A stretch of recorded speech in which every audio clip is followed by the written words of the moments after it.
ధర్మస్థల ఘటనపై ప్రభుత్వం దర్యాప్తు చేయాలని సిపిఐ జాతీయ కార్యదర్శి నారాయణ డిమాండ్ చేశారు.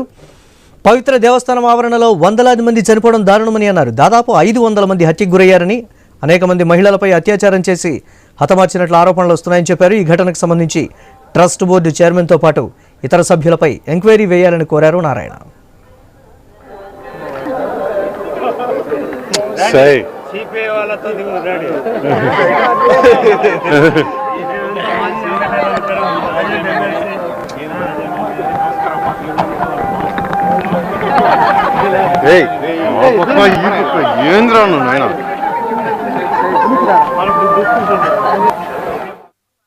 ట్రస్ట్ బోర్డు సభ్యుల నిర్ణయానికి వ్యతిరేకంగా సిపిఐ తరఫున ఎన్నికల్లో పోటీ చేసిన ఓ యువతిని రేప్ చేసి ప్రాణాలు తీశారని నారాయణ ఆరోపించారు.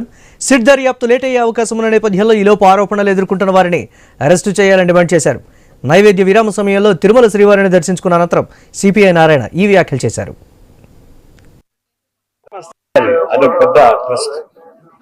అది కూడా దాదాపు 60-70 ఏళ్ళుగా ట్రస్ట్ ఉంది. ఒక కుటుంబం చేతిలో ఉంది ట్రస్ట్. ఆ ట్రస్టీకి చైర్మన్ ఉన్న అతన్ని బీజేపీ వాళ్ళు ఎంపీగా కూడా నామినేట్ చేయించారు రాజ్యసభ. కానీ ఆ ట్రస్ట్ లో 1980 నుంచి ఇప్పుడు దాకా చేస్తే 500 మంది అమ్మాయిల్ని రేప్ చేసి చంపేశారు. ఆడే పూర్తి చేశారు. ఒక స్కావెంజర్ బయట పెట్టాడు. అంతగా ఆందోళన చేస్తే అది కాంగ్రెస్ గవర్నమెంట్ కాబట్టి సిట్ వేసింది. అది బీజేపీ గవర్నమెంట్ చేసేది కాదు. సిట్ వేస్తే వాళ్ళు అన్ని రకాలు బయటపడ్డాయి. ఆడ పోయి తవ్వుతుంటే గుడి లోపల, కాంపౌండ్ లోపల ఎముకలు మొత్తం పూరీలు ఎముకలు బయటపడుతున్నాయి. అదే శ్మశాన వాటికా లేకపోతే పవిత్ర దేవస్థానం?